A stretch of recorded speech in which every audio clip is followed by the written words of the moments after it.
أشهد أن محمدا رسول الله.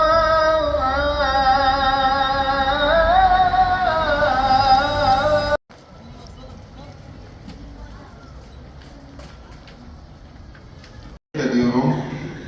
Rabbim mağfiret, rahmet ve bereket ayı olan Ramazan ayından istifademizi ve feyzimizi artırsın inşallah. Rabbim Ramazan'ı bitirdiğimizde Allah'ın mağfiretine, rahmetine mazhar olan kullarından eylesin. Bu mübarek ayda her türlü hayır ve hasanatın karşılığı kat kat Rabbimiz tarafından bize ihsan edilmektedir. Dolayısıyla Ramazan'da daha etmeye, salavat-ı şerifeler getirmeye özen göstermeliyiz. Ayrıca ciddi bir şekilde teravih namazını eda etmemiz gerekiyor. Şimdiden Rabbim yapacağımız her türlü hayır ve hasanatı dergâh-ı izzetinden kabul buyursun inşallah. Kıymetli kardeşlerim,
أسوأ تحديد مذهب إمام مالكي لكن من يدا أسروشيا حيفا رمضان